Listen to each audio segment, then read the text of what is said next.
Hello friends, welcome back to our channel hello SR kitchen. ఈరోజు మన special వచ్చేసి carrot కారం. చాలా ఈజీగా చేసుకోవచ్చు. ఒక వారం 10 రోజులు అలాగే పెట్టుకొని తినచ్చు.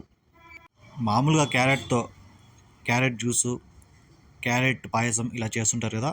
మనం క్యారెట్ కారం చేసుకొని వేడివేడి అన్నంలో కలుపుకొని తింటే అదిరిపోయే టేస్ట్తో ఎలా చేయాలో మనం ఈ వీడియోలో చూసేద్దాం.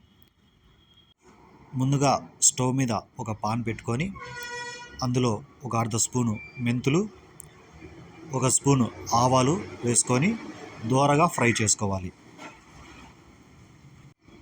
ఇలా దోరగా ఫ్రై అయిన తర్వాత ఇవి బాగా చల్లారేంత వరకు పక్కన పెట్టేసి మిక్సీ జార్లో వేసుకొని పొడిలాగా చేసుకొని పక్కన పెట్టుకుందాం. తర్వాత నేను ఒక 2 పెద్ద క్యారెట్ని అయితే ఇలా తురుముకున్నాను. ఇలా తురుముకొని ఒక స్పూను సాల్టు, 2 స్పూన్ల కారం, మనం మిక్సీ పట్టుకున్న ఆవాల పొడి మొత్తం వేసేయాలి. ఇలా వేసేసి మొత్తం బాగా కలుపుకోవాలి. ఈ మసాలాలన్నీ ఈ క్యారెట్కి పట్టేలాగా మొత్తం బాగా కలుపుకోవాలి. చూడండి, ఇలా కలుపుకొని పక్కన పెట్టుకుందాం. తర్వాత ఇంకో పాన్ తీసుకొని అందులో ఒక 100 ml ఆయిల్ అయితే వేసుకున్నాను. ఆయిల్ ఎక్కువగా ఉంటే మనకి ఈ క్యారెట్ కారం అనేది త్వరగా చెడిపోదు, ఎక్కువ కాలం ఉంటుంది. ఈ ఆయిల్ వేడైన తర్వాత అర్ధ స్పూన్ జీలకర్ర, ఒక స్పూను ఆవాలు, మినప్పప్పు ఒక 3 స్పూన్లు వేసుకొని కొద్దిగా ఫ్రై చేసుకోవాలి. ఇవి మినప్పప్పు వేసేటప్పుడు లో ఫ్లేమ్లో మనం ఫ్రై చేసుకుందాం. హై మీద పెడితే ఇవన్నీ మాడిపోతాయి.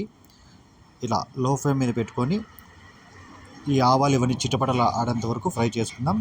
తర్వాత ఒక 10 వెల్లుల్లి రెబ్బలు, అలాగే ఒక 6 నుంచి 7 ఎండుమిర్చి వేసుకొని దోరగా ఫ్రై చేసుకుందాం. వెల్లుల్లి కొద్దిగా కలర్ మారాక తర్వాత ఒక అర్ధ స్పూను పసుపు, ఒక 3 నుంచి 4 రెమ్మలు కరివేపాకు వేసుకుందాం. ఈ కరివేపాకు ఒక 30 సెకండ్లు బాగా ఫ్రై అయిన తర్వాత పక్కన మనం కలుపుకున్న క్యారెట్లోకి వేడివేడిగా ఇలా ఆయిల్ అయితే వేసేయాలి. ఇలా వేడివేడిగా ఆయిల్ వేసేసి ఒక కాయ నిమ్మరసాన్ని అయితే పిండుకోవాలి. ఇలా పిండుకున్న తర్వాత గెంటితో మొత్తం బాగా కలుపుకోవాలి. ఇలా బాగా కలుపుకుండేస్తే మనకైతే ఈ క్యారెట్ కారం అనేది రెడీ అయిపోయింది. వేడివేడి అన్నంలోకి అయితే అదిరిపోతుంది. ఒక వారం రోజులు 10 రోజులు మీరు అలాగే పెట్టుకొని తినేయచ్చు. ఆయిల్ కొంచెం ఎక్కువ వేసుకోండి, త్వరగా చెడిపోదు. ఈ రెసిపీ కానీ మీకు నచ్చితే ఒక లైక్ చేయండి, అలాగే షేర్ చేయండి. నా ఛానల్ని సబ్స్క్రైబ్ చేసుకోండి. Thank you.